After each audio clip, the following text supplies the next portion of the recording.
Hello everyone, कैसे हैं आप लोग? जहाँ कहीं भी हैं, हंसते रहिए, मुस्कुराते रहिए और मन लगा करके पढ़ाई कीजिए। ठीक है जी। जितना अच्छा आपके पास में एजुकेशन रहेगा उतना मजा आएगा जिंदगी जीने में। बस आने वाला समय ऐसी है। ठीक है। जिसके पास एजुकेशन है, और ऐसा एजुकेशन जिससे वो 2 रुपया कमा सकता है, बस उसी का जिंदगी बढ़िया रहेगा। क्योंकि आगे आने वाला समय बहुत ही महंगा होने वाला है और बहुत खराब ही होने वाला है। ठीक है। अगर जिसके पास नॉलेज है तो जिंदगी जीना मुश्किल हो जाएगा। काहे कि दूसरे के अंदर में काम करेगा, उसका शोषण होगा, 500 रुपया 1000 रुपया पे काम करेगा। और आपके पास में एजुकेशन है, आजाद है, बहुत सारा काम कर सकते हैं, चाहे इंडिया में करें इंडिया से बाहर जाके करें। ठीक है। और ये बात मालूम होना चाहिए कि अगर इंडिया से बाहर जाते हैं तो you should have a sufficient knowledge of English, है ना। इंग्लिश पढ़ना बोलना लिखना हर चीज आना चाहिए, बस हो गया। और उसके बाद काम तो मिलना ही मिलना है। ठीक है जी। जिसके पास हुनर है उसका हर जगह क्या है, मांग है, डिमांड है। ठीक है। तो आप लोगों को बता दें कि जो वोकेबलरी पे जो क्लास चल रहा है आज जो है डे 6 है। क्या है? डे 6। और इससे पहले भी बताए हैं। तो आइए सुनिए, सीखिए और समझिए और आगे को बढ़िए। स्वागत है आप सभी का हमारे इंग्लिश क्लास में। चलिए। जो मेरी चलिए। देखिए, एक लाइन है, education is the passport to the future, for tomorrow belongs to those who prepare for it today. ठीक है जी। आपको बता दें कि शिक्षा पे किया गया इन्वेस्टमेंट, एजुकेशन पे किया गया इन्वेस्टमेंट दुनिया में सबसे ज्यादा रिटर्न देता है। ठीक है जी। अगर आज अपना समय पढ़ाई पे दे रहे हैं, ठीक है जी, पैसा उसके ऊपर इन्वेस्ट कर रहे हैं और मन लगा कर भी रहे हैं, तो जाके रिटर्निंग बहुत अच्छा आएगा। अगर नहीं दे रहे हैं, अगर आप सोशल मीडिया पे दे रहे हैं, किसी रील्स को देखने में, किसी वीडियोज को देखने में, हम ये नहीं बताते हैं आपको कि आप किसी आदमी का रील्स ना देखिए, वीडियो मत देखिए। कहा गया है ना कि मिठाई के भोज में खटाई का भी जरूरत पड़ता है। ठीक है जी। अगर आप पढ़ाई कर रहे हैं, पढ़ाई करने के दौरान थोड़ा मन उब गया, मजा नहीं आ रहा था, थोड़ा सा एंटरटेनमेंट कर लीजिए। लेकिन अब ये नहीं होता है कि आप उसी में डूब गए, ऐसे स्क्रॉल कर रहे हैं, मजा ले रहे हैं, मजा ले रहे हैं, टाइम 4 4 घंटा चला गया। एक एक मिनट का बहुत ही महत्व होता है लाइफ में। कहा गया है time is more valuable then gold and diamond. समय हीरा और जवाहरात से भी क्या होता है, महंगा होता है। ठीक है जी। तो आइए शुरू करते हैं। चलिए सुनिए, सीखिए और समझिए आज का जो वोकेबलरी है। ठीक है जी।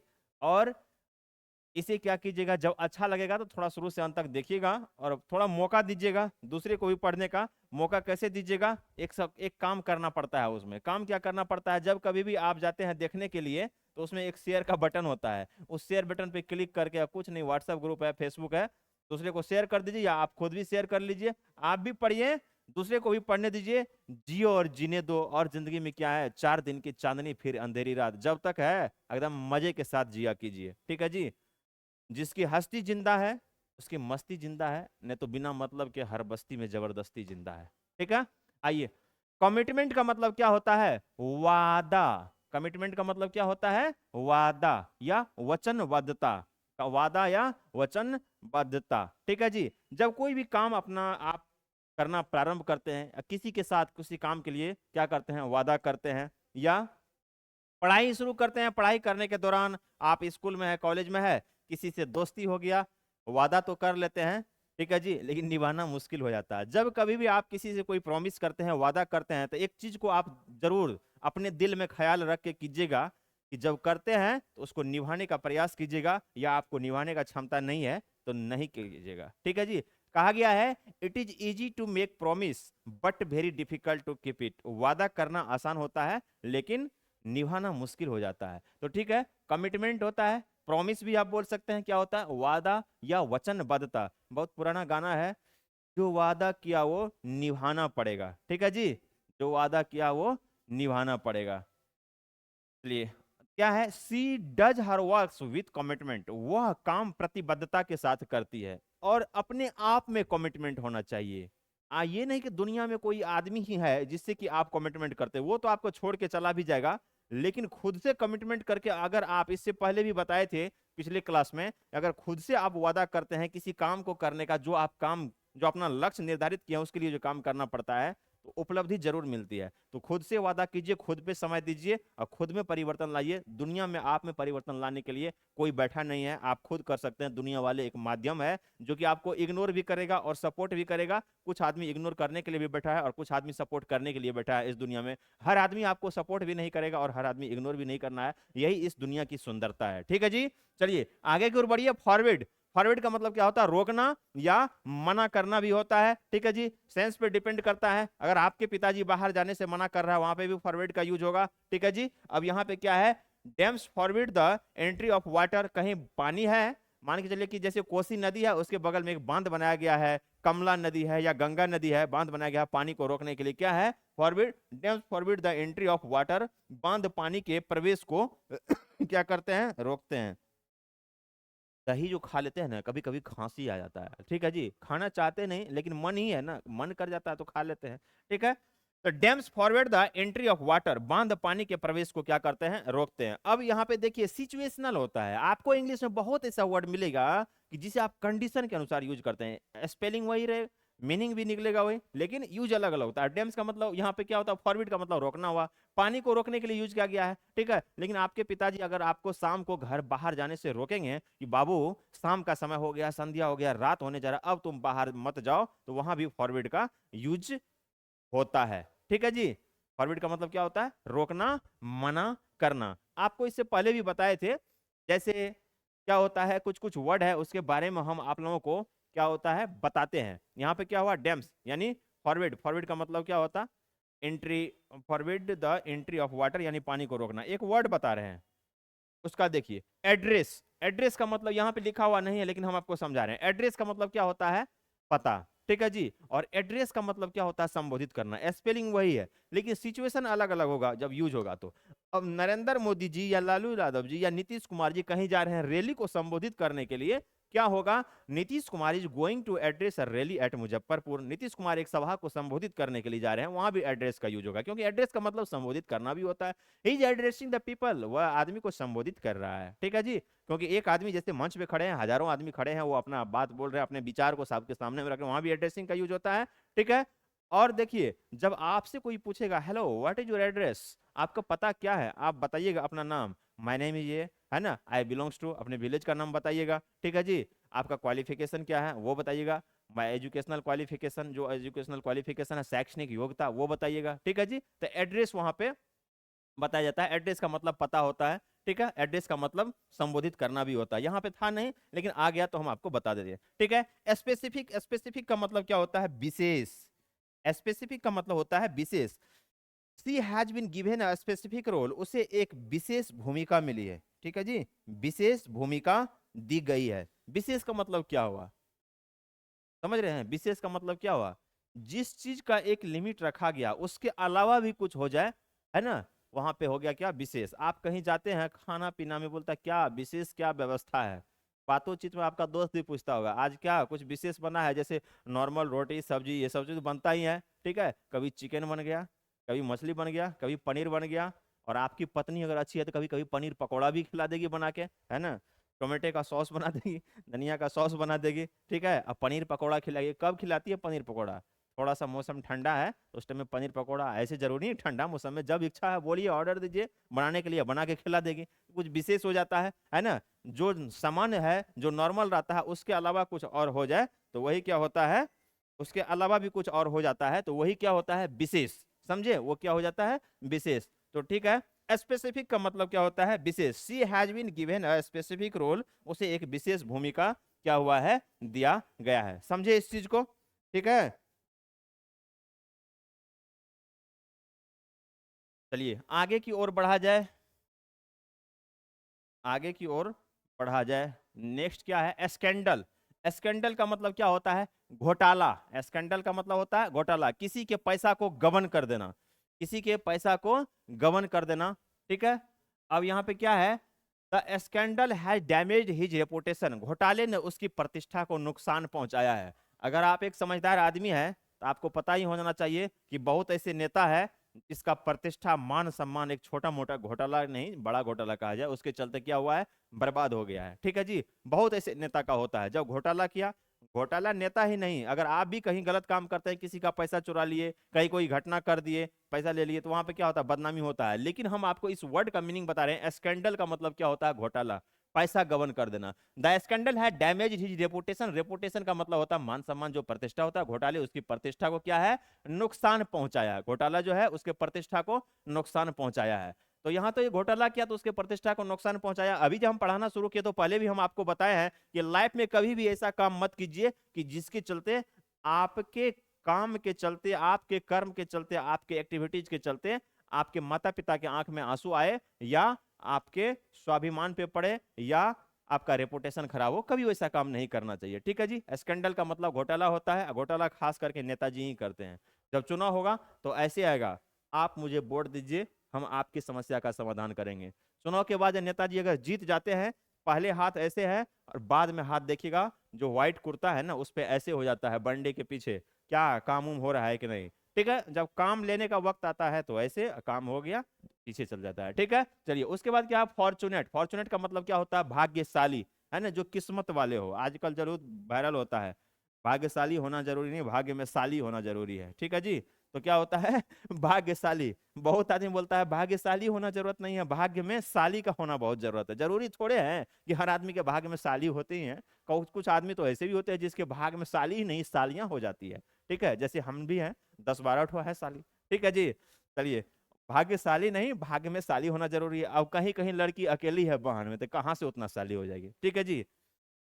तो भाग्यशाली, देखिए I feel so fortunate to have a wonderful brother. मैं एक अच्छे भाई को पाकर क्या है, भाग्यशाली हूँ। होता है ना, परिवार में बड़ा भाई को बहुत सारा रोल निभाना पड़ता है, ठीक है जी। या छोटा भाई ही होता है तो कभी कभी बहुत कॉपरेट होते हैं। तो भाग्यशाली, फॉर्चुनेट का मतलब क्या होता है, भाग्यशाली। स्पिरिचुअल का मतलब होता है आध्यात्मिक होना। He is a spiritual person, वह एक आध्यात्मिक व्यक्ति है। आध्यात्मिक का पहले मतलब समझ लीजिए, ऐसे आदमी जो धार्मिक कार्य से, है ना, ईश्वर में विश्वास रखते हैं, पूजा पाठ करते हैं, ठीक है जी। उसके मैसेज को, ईश्वर के मैसेज को दूसरे आदमी को भी बोलते हैं कि आप अच्छा काम कीजिए, पूजा पाठ कीजिए, है ना, गलत काम नहीं करना चाहिए, और ईश्वर में ज्यादा विश्वास करते हैं, ठीक है, पूजा पाठ, उसे क्या बोलते हैं, स्पिरिचुअल, यानी आध्यात्मिक पर्सन होना, है ना, आध्यात्मिक होना, ठीक है। स्पिरिचुअल का मतलब क्या होता है, आध्यात्मिक, ठीक है। चलिए आगे की ओर बढ़ा जाए, आगे की ओर बढ़ा जाए, ठीक है जी, आगे की ओर। अब यहाँ पे क्या है, असेम्ड। असेम्ड का मतलब क्या होता है, शर्मिंदा, है ना। असेम्ड का मतलब क्या होता है, शर्मिंदा। आदमी शर्मिंदा कब होता है कि जानते हैं, शर्मिंदा कब होता है, शर्मिंदा तब होता है जब कोई ऐसा काम करता है, क्या हुआ, चलिए। देखिए है क्या कि बोर्ड है ना, तो आप तो जानवे करते हैं, पहले जी स्टूडेंट जाते थे गुरुकुल पढ़ने के लिए, वहां रहते थे।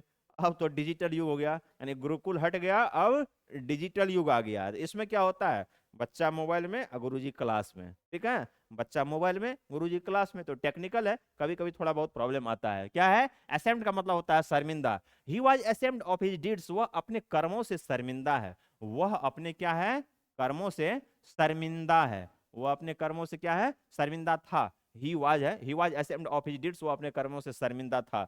होता है कभी कभी आदमी कुछ ऐसा ही काम कर देते हैं जिससे उसे शर्मिंदा होना पड़ता है। जैसे मुस्कान रस्तोगी का नाम ले लीजिए, अभी शर्मिंदा है ना जी, शर्मिंदा के उसे को तो जैसे उस लड़के के साथ हुआ, उसको भी इस दुनिया से हटा देना चाहिए, ताकि और को सीख मिले, अगर हम करेंगे तो मेरे साथ भी होगा, ठीक है। समझिए इस चीज को। तो क्या है, he was ashamed of his deeds, वह अपने कर्मों से शर्मिंदा था, ठीक है। कोई भी ऐसा काम मत कीजिए जिसके बाद कि आपको अफसोस हो उस अपने किए गए कर्मों पे। एक्सटेंसिव का मतलब होता है बहुत बड़ा होना। द गार्डन इज एक्सटेंसिव, बाग बहुत बड़ा है। द गार्डन इज एक्सटेंसिव, बाग क्या है, बहुत बड़ा है। एक्सटेंसिव का मतलब बड़ा होना है, सिर्फ गार्डन ही नहीं, बहुत सारा चीज के लिए यूज कर सकते हैं, है? कोई पार्क है, कोई बहुत बड़ा है, कोई गांव है बहुत बड़ा है, कोई भी ऐसा चीज जो बड़ा है वहां पे एक्सटेंसिव यानी विस्तृत, व्यापक, बहुत बड़ा। इसे बहुत बड़ा है, आप ऐसे भी बोल सकते हैं विस्तृत है, बहुत बड़ा है, व्यापक है, बहुत दूर में फैला हुआ है, ठीक है जी। द गार्डन इज एक्सटेंसिव, बाग क्या है, बहुत बड़ा। ये तो लाइन दिया जाता है आपको एक एग्जांपल के रूप में समझाने के लिए। मेन है इस वर्ड जो दिया गया है ना, इसके मीनिंग को समझना, ठीक है। अब देखिए कॉन्वीनियंट। कॉन्वीनियंट का मतलब क्या होता है, सुविधाजनक, सुविधाजनक। It is convenient to pay by card, card से भुगतान करना क्या है, सुविधाजनक है। Will it be convenient for you to start work tomorrow, क्या कल काम करना आपके लिए क्या है, सुविधाजनक होगा। तो कन्वीनियंट का मतलब होता है सुविधाजनक। अब सुविधाजनक हुआ क्या, अगर कोई भी काम आप करना प्रारंभ करते हैं, शुरू करते हैं, ठीक है जी, तो क्या होता है, जैसे मान के चलिए आपको कहीं जाना है, तो उस चीज वो उस जगह पे पहुंचने के लिए आपके लिए क्या क्या सुविधा होना चाहिए। आप बाइक से जा सकते हैं, कार से जा सकते हैं, ट्रेन से जा सकते हैं, एरोप्लेन से जा सकते हैं। तो किसी भी काम को करने के लिए कोई ऐसा इंस्ट्रूमेंट जो आपके काम को सुविधाजनक बना दिया, या आपके लाइफ में कोई ऐसा पर्सन हो, कोई ऐसा आदमी हो, आपके दोस्त हो, आपके भाई हो, आपके रिलेशन हो, जो आप काम करने जा रहे हैं और कोई ऐसा प्रॉब्लम आ रहा है, चाहे होता है कि कोई ऐसा फाइनेंशियल प्रॉब्लम आ रहा है और आपके मित्र ही आपको सहयोग कर दिए, तो आपके काम को सुविधाजनक बना दिए। या कोई काम कर रहे हैं, आपसे अकेले नहीं हो पा रहा, वो सहयोग कर दिए, तो आपका काम वहां पे सुविधाजनक हो गया। ठीक है जी, तो कॉन्वीनियंट का मतलब क्या होता है, सुविधाजनक। क्या होता है कॉन्वीनियंट का मतलब, क्या होता है, सुविधाजनक। हम आपको जितना भी वोकेबुलरी बता रहे हैं, जितना जो भी हिंदी वर्ड बताते हैं, सबको आप हमेशा बातचीत में यूज करते होंगे, लेकिन आप इसका इंग्लिश वर्ड, इंग्लिश मीनिंग अभी तक नहीं सुने होंगे। इसलिए अगर पहली बार आप सुन रहे हैं, इसे सुनिए, सीखिए, समझिए, रट जाइए एकदम पूरा, गेट बाय हार्ट कर लीजिए, ताकि दोबारा करना ना पड़े। ठीक है, क्योंकि दोबारा और वीडियो लेक्चर भी तो है सुनने के लिए। ठीक है, चलिए ये आगे की ओर बढ़ा जाए। अच्छा, आज है अब क्या, रिवेंज। रिवेंज का मतलब क्या होता है जानते हैं, बदला लेना।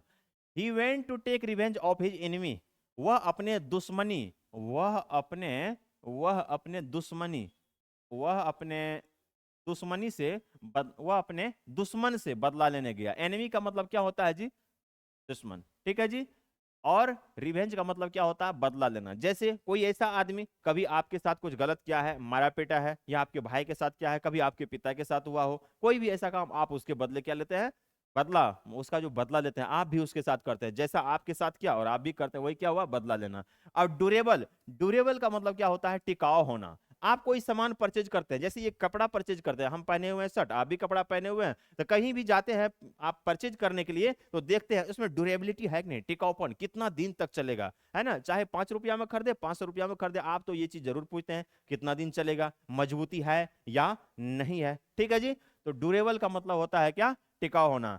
चेन इज मेड अप, अब यहाँ पे क्या है, chain is made up of durable material, जंजीर टिकाऊ सामग्री से बनी हुई है। जंजीर टिकाऊ सामग्री से बनी हुई, जंजीर का मतलब क्या होता है, चेन। आप किसी भी चीज में देके मारते हैं, आप देखिएगा कि जैसे ट्रेन का इंजन होता है और इधर बहुत डब्बा है, उसमें वो जो लगाया था उसको खींचने के लिए कितना मजबूत होता है, एक पतला सा लोहा जैसे लगाया गया, कितना मजबूत है, कितना टिकाऊ होता है कि पूरे डब्बा को खींच लेता है। कभी देखे होंगे ट्रेन का जो अटैचमेंट होता है, जो जोड़ा जाता है बॉगी के साथ, तो उसको पूरा खींच लेता है। तो ड्यूरेबल का मतलब क्या होता है, टिकाऊ है। आप चाहे किसी भी चीज में लीजिए, कपड़ा में लीजिए, किसी भी स्टेज में लीजिए, कोई भी इंस्ट्रूमेंट परचेज करते कितना दिन चलेगा, है ना, टिकाऊ होना। उसके बाद देखिए यहाँ पे क्या है, the shoes are very durable, जूते क्या है, बहुत टिकाऊ है। जूता भी बहुत सारे कंपनी का आता है, ठीक है जी। कैंपस है, देखिएगा कितना मजबूत होता है, और सब कंपनी का आता है, लिबर्टी का आता है। ठीक है, तो आप क्या कोई भी सामान परचेज करने जाते हैं, तो उसके मजबूती के हिसाब से उसे परचेज करते हैं, और वहां पूछते भी इसका ड्यूरेबिलिटी क्या है। और कंपनी वाले या शॉपकीपर वाले, कंपनी वाले तो वहां नहीं बैठे रहते हैं, शॉपकीपर वाले बोलते हैं कंपनी दिया है कि 2 साल का, है ना, 1 साल में आप रिप्लेस कर सकते हैं, जल्दी टूटेगा नहीं, पहन के आप दौड़ सकते हैं, चल सकते हैं, उछल सकते हैं, कूद सकते हैं, बहुत बात बोलते हैं। ठीक है, सीज का मतलब होता है क्या, जब्त करना। ठीक है, they began to seize the money, वह पैसे जब्त करने लगे। अब सीज का मतलब क्या होता है, जब्त करना। कोई भी ऐसा इलीगल काम होता है, क्या है, तो सरकार क्या करते हैं, किसी के संपत्ति को जब्त कर लेते हैं। कोई भी ऐसा आदमी जो गलत धंधा में पकड़ा गया, आय से अधिक संपत्ति है, कुछ गलत कर रहा है, तो उसके सामान को क्या करता है, वो जब्त कर लेता है। समझे इस चीज को, उसके सामान को जब्त कर लेता है। ठीक है, सीज का मतलब होता है क्या, जब्त करना। हो। अब परफेक्शन, परफेक्शन का मतलब क्या होता है, निपुणता। He aimed at target with perfection, उसने निपुणता के साथ लक्ष्य पर क्या किया, निशाना साधा, लक्ष्य पर निशाना साधा। तो परफेक्शन का मतलब होता है निपुणता। कोई भी काम आप जो करना प्रारंभ किए हैं, उसमें निपुणता होना बहुत जरूरी है ना।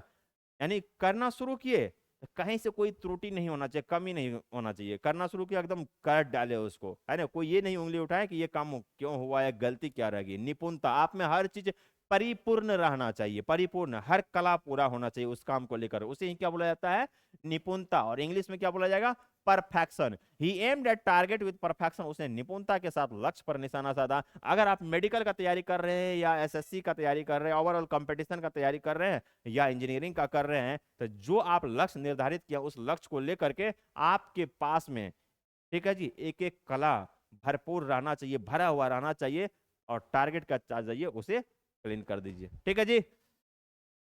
उसके बाद क्या है, ओमनीपोटेंट। ओमनीपोटेंट का मतलब क्या होता है, सर्वशक्तिमान होना। ठीक है, द गॉड इज ओमनीपोटेंट, भगवान क्या है, सर्वशक्तिमान है। भगवान क्या है, सर्वशक्तिमान है ना। God is omnipotent and omnipresent, ईश्वर सर्वव्यापी है और सर्वशक्तिमान है। भले ही हम और आप उसे देखते नहीं है, लेकिन उसे क्या करते हैं, फील करते हैं, फिर नहीं फील करते हैं, महसूस करते हैं।